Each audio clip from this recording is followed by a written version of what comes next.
Maria se fakura ukala. O ke ia ngeia ai sen me riskan kai ke. O ko play ku runga. Ia la va tu runga. Soli. O vai a ko ri ko fitau e media ia a. Esa o ia. O vai ko fitau e mai media ia. Iwe. Finally. Wa ko had enough. Finally, wa ko ki nga le fa li o le sia ka ngaka. O la tou la vai ia la tou. You know, now, o kere fa pe o te fai atu a me o tau a. Pe o tau mai tau au. E sa o ala ukala ngoa i le tangata a ve sa o ye le tara no. E le fa pela a me o te fai atu a me o ke ihoe mo ua. E na o tau sirvita si le tangata o matua fanga le anga mai e tau. But, ua o a i le isia uso. Lau ke au whaakasi.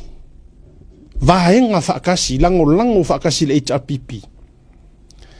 Ua o a ia te ia. Ua langona lona ino tu loa feo yo li tala le leima. Wa langona lona ino ile ngana mari faale mafau. O le fingere. Ya wo koe kawala ko kakufarongolongo ya le wo share me tanta wa fukire mga makai fa tai tele ina ya uspai ku ya le te share ngai ka mai mela ya pi ma ngai ya worth for dele si to fa fonga ida to fu lele ile fe kawa ido fu kawa ya. But this guy has got a point. He's got a point. If I fonga mai ya morning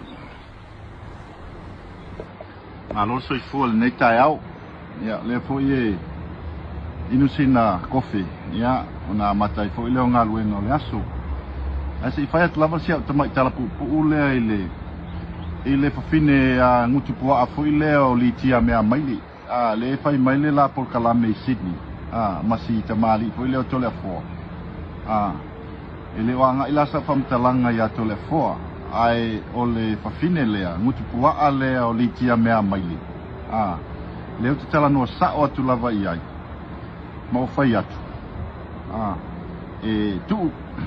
tu ulau mele fai o lo tau faleanga ma lo lau vavali ma lo ngutupua ai lunga le lua pol kalami ua matuata uvale ai lava le chapipi ma le au langolango o le tala mo i lava to a tele o tangata ia sa langolango le lua pol kalami ua o ese umai lava ma le mafutanga le na lua fai i ngai Sydney ua ese umatangata o le ino sio o e lea lomtua leo o li tia mea maili lea e pi o lona vai o le fautuanga le e vatu sa o lawe ati o e a li tia mea maili tu ulo nutupua tu ulo lau vale i lungo le napol kalami ua matua ta uvalea le japipi ya oi ta uvalea ia le sunga ya tu ila epa ta uvalea le pule tangata ia fai pule ia ta uo Samoa walau loa le tau tua na yo mai lunga lua por kalame o le tulanga fo ia u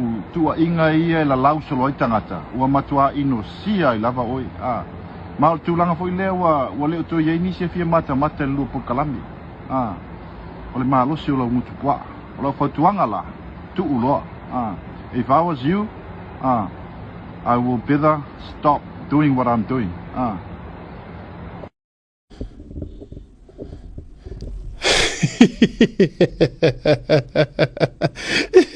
No, fa foi la se fatela utala. Forget about I want it to sit to ili mo le tala por sa noanga le su Andrew.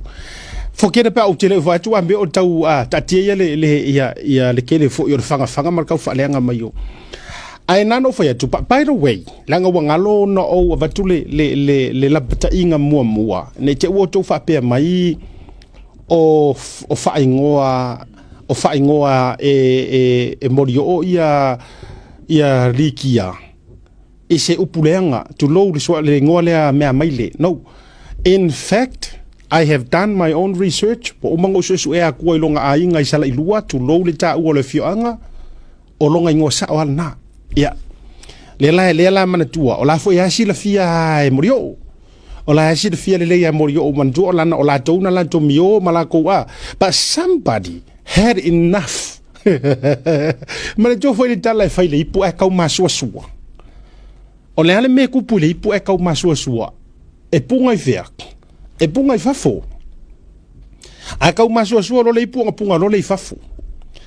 Now, before e fai ai kala le ngai longo lo ke fatoa o mo nei lava. E tanga tana la tu sentinga mainga pe lima pe ongo anga lela. But sorry, o te le mafainga openinga. Leanga e famai I have to join something. E de kurupu nga te le fia join kurupu. Tu lo lava. Ku kasia te ia. Iyo, power vaenga pean over power vaenga mare okay join ai. O te lango fainga malo. Tu lai mai mat fainga malo ale na lango always lava. E fa vai lungo o kar kunga ma vaenga o te yo ai. Toi foi mai la utala. A ole faia mai le sa ile o sa mai ai finally. O ia se kangaka e ke leso nga loko. E kango e koso makua i koso a ilungar ka filima. Leanga e peino faia tu. O longa ingoa sa olea. Ya mantua mai foi la si ka koi fo ingoa nge yo ingoa foi fa sa moa. Mea maile mea pusi. Yes. Ya tele ai si. Ingoa. E nala na faia tu la utala.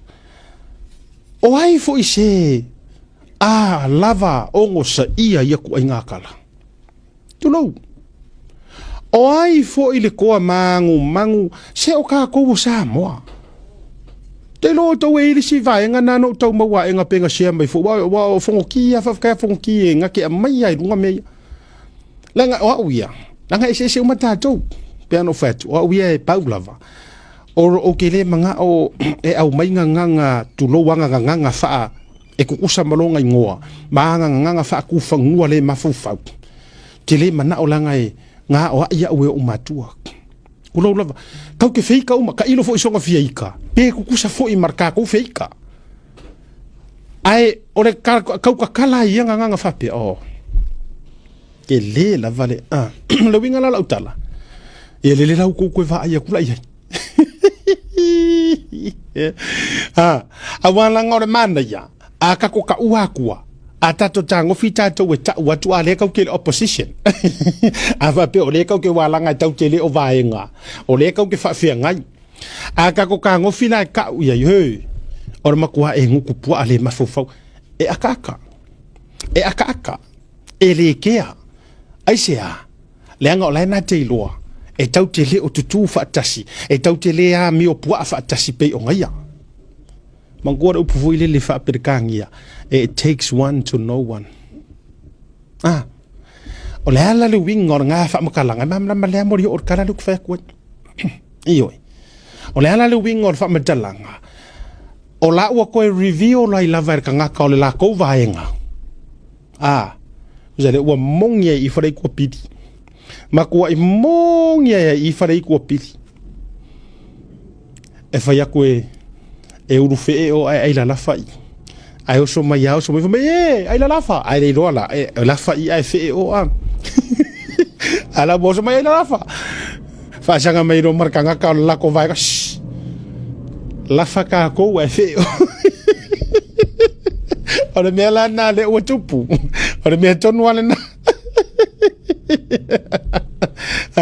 o le me tonu ala na o tupu wo ko fa sanga sa o ai mori o mo ko fa ai o ele wa ino ma ino si ai le HPP langa lai ele o ke le fa seingar kala nga pengo fa ko lo ki kilo wi context o kala lai au mai o ke kilo ikuaku i kanga kala au mai kala langa o ka foi lai au mai kala o ma ko fa le ko ngunga foi lava o le wingo fa metalanga o nga o le wingo la na fa metalanga lai au mai le lai ngo inkalesi ele se la kala nga ele se ko kala lo ko fa sanga ye mori o maka yai ai ngi si wala inga le ngi paloka ku le pa la pule fo ko e wala va ye o ko o singia por ma ku ko le chapi pi se fa ko la kala le ai ngi si wa ingo le nga fa yai ka nga kai le chapi pi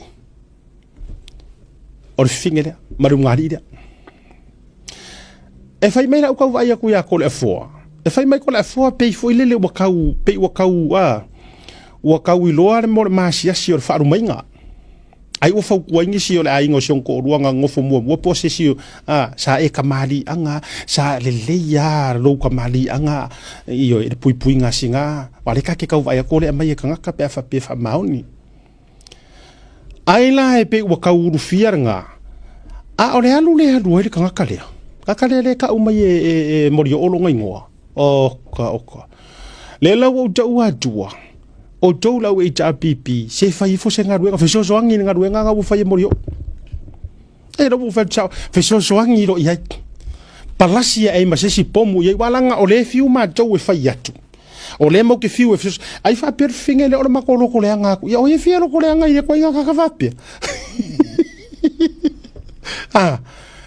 o ai fia lo ko le nga ku e le o le alo fa moni le nga e ka vale ai ngaruenga fa sala lau ala wo foi atu e ta uvalea ai le ngā luenga fa salalau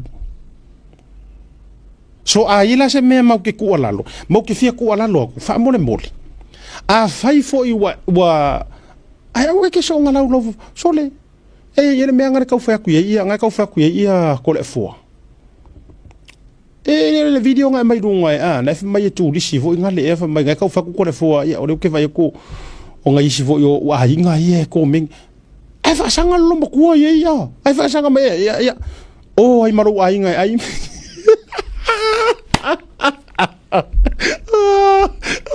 soli ya ona tu ala lo lai la wo fionga tole fo e pe yang o fa yak wa ve ese wo ko ikua polima wo fo i wo umar ka ko fainga paloka e ko ke fiu e sai li i mailo ka mali anga ave yuka ave kai ave ilunga ave ilalo nothing will change the result o le election aka ko kala ngofo i fa sala lau e mong yer kala sunga le fionga de pale mia la aude le mali toa fa malulu atu o ayo tatou le o taditonu ina le atunu o ongo lama e ongo sai se ia umar ngai paia inga o ga kaku koe a vau fuila ia lea e koe fa sofi le atunu o mato longo pueri le atunu po ai lava fa ku koe inga le ku ai o ke le koe fa sanga e fa kau makakao ya o ko la na le uto fa fonga mai ai le wo kangoa acknowledge atu to suafa e oi le nga e po le a foi kasi le fa kuanga nga mai e se kasi o tangata o te vai fa tama ia la ureka woronga swafa ai kasi leo fo kuanga nga mai akia le u mantua de taimine nei ma le fo fa ya ku langa wa o karia fo kuanga na ye se tama ma o te lo fo le tama le misila na tapua inga il proclamire nei ai na ye la na tu ala lo na mai ta o siata pa wa le o lo tu ala lo e vatul proclamire o le aso le fia te mana ye te sai ai fa mole ya tango ya lo ia pe swafa na sofa makai ngai kanga ai vai lo open mind ai fa fonga mai foi pen va le ta ua ia lo na swafa a ola na ngani le na mai te mai awangi e fa ka mai kiki ya kufua le anga o ko fare fa ku mua o swafa siaka e fa i ku mua yongo ye pule pe o ala e lau e ka ufa akama kang yo fa tama tamaina o e peta pepe mai a o tango pe o e tausi va tele lenga o lo fa langi nganga o e kausi va kele o ka ke ro sa war fo kuangar ko inga pato nua la ngai fisi kai mi kau e ka ke kau fo ilele lo fia ila ngona langa I'm just a human being ele o se angedu ko ki fai kala valea ma ko fai kala lenga mai